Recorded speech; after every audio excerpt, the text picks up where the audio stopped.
What is up, you guys? Welcome to another week of What's for Dinners. In this week of dinners, I wanted very simple recipes because I was training in the afternoons, and then I was also making the crock-pot video for which I fixed several meals. Sometimes I cooked more than once in a day.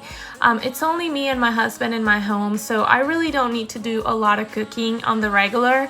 So I just wanted easy meals, so that's what you're going to see today. I'm starting with a sheet pan meal. In here I'm seasoning up some pork chops. I put in some cocoa aminos. You can perfectly use soy sauce if you have that available, and then I'm also adding salt, pepper, garlic powder, oregano, thyme, and a little bit of brown sugar, and I'm going to turn that over in the bowl, and I'm going to repeat the same seasonings that I added on the other side.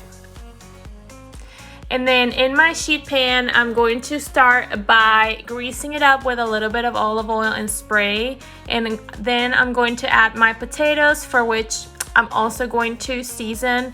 I added some olive oil, salt, pepper, Italian seasonings. Well, not really Italian seasonings. I think it was just oregano and thyme because I had those on hand right there. And I also added some garlic powder. I think I just repeated all the seasonings I used in the pork except for the brown sugar and the cocoa aminos. I'm gonna mix that all well, and then I'm going to add broccoli that I'm also going to season the exact same way.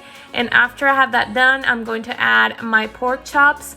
I'm gonna make sure that I have enough space for them to lay on the pan, and then I'm also going to add all the rest of my sauce because that's just additional flavor that we're going to be taking advantage of.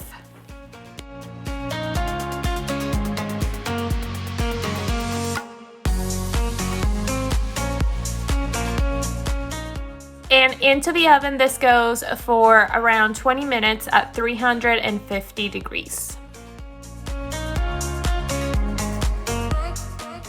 And this is how my plate turned out. It was really delicious. Look, really enjoyed the seasoning in the pork chop as well.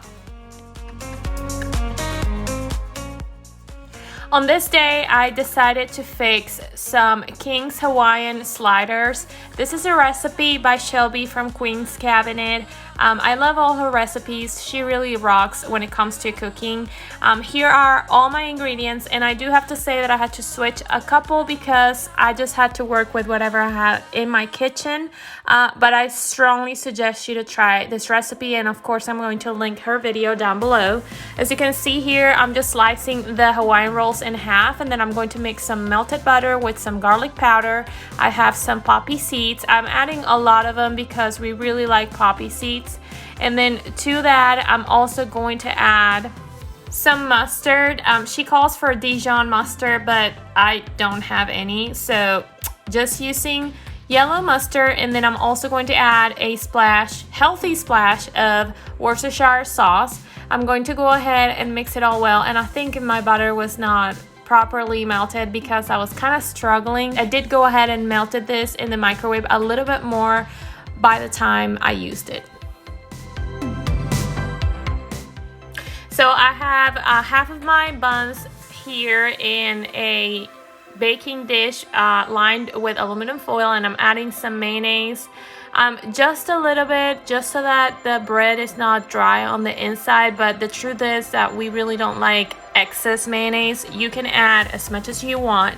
And here I'm adding my portion lunch meat and cheese. I cut my cheese in 4 slices, and I have 2 in the bottom and 2 on the top so that we can have plenty of cheese on both sides of our sliders. And I'm going to place them where each bun or each slider is supposed to be, and then to that I'm going to add my butter. As you can tell, it turned out to be not a color that looks very appetizing, but that's because of the Worcestershire sauce and the poppy seeds, but we love poppy seeds, so we're okay with that. And the truth is that this was absolutely amazing. I'm going to cover this up, and I'm going to take it into the oven. The recipe that Shelby posted, she put some times in there, but the truth is that every oven is different. You just have to go ahead and play by ear. I let it for a few minutes cover, and then for another few minutes uncover, and this was how my sliders turned out. They were golden and beautiful, and I served them with a portion of broccoli, roasted broccoli, and Luke doesn't like Hawaiian rolls, but he was pretty impressed. He really liked this recipe. So this is totally a hit. On this day, Luke and I were laying low at home, and so he decided to make some burgers, and I wanted to show you how he seasons the patties because it's always great burgers that he makes. So he just adds some Worcestershire sauce, and then he adds a very healthy amount of Montreal steak seasoning, and then he'll only do it on one side, and when he starts grilling the burgers, he'll lay the patties on that seasoned side so that he then can season the other side, if that makes sense. And in here he's doing it, he's using our panini press because he did not want to grill outside. I think it was just too hot, which is crazy because earlier on this week we had temps on the 50s. So he's going to grill them here, and then when they're cooked, he's going to go ahead and add some cheese and let it melt, and then he'll keep the patties inside. I'll show you in a second how that looks like.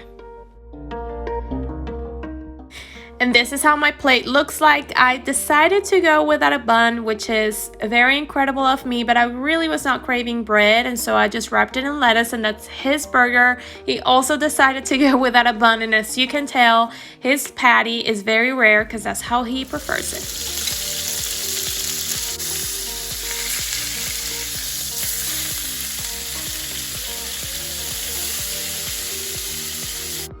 The sound on that footage was intentional because, I mean, that is just the best sound, right?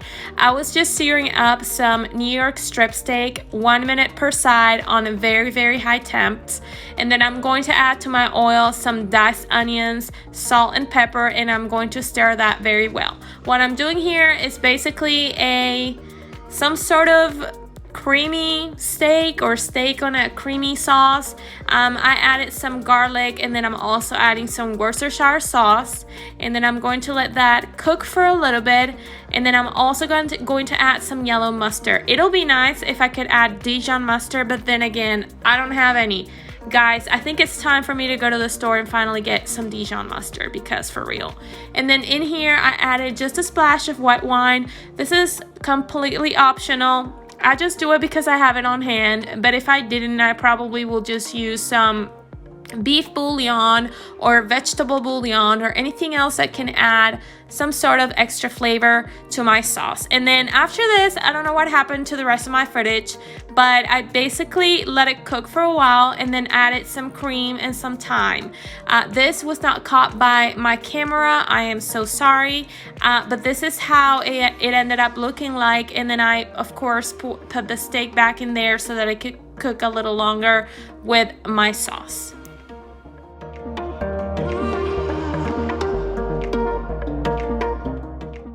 I'm serving this meal with some mashed potatoes, and in here I had 3 red skin potatoes that I boiled and I did not peel because you don't have to peel them. I'm adding 3 tablespoons of butter. Usually I estimate 1 tablespoon of butter per potato, but this rule does not always apply because if you're fixing a lot of potatoes, I don't think you're gonna add all that butter. But anyway, I'm beating my potatoes with my hand mixer, and this method comes out good every single time, and it's very easy because, like I said, you don't have to peel the potatoes if they're red skin. And these are our plates. I served them with some broccoli, and you guys, I want to take some time to thank you for all your support. If you're one of my new subscribers, welcome. Thank you so much for subscribing, and if you're new, please do not forget to hit that subscribe button for more videos like this. Thank you so much for watching, and I'll see you in the next one. Bye.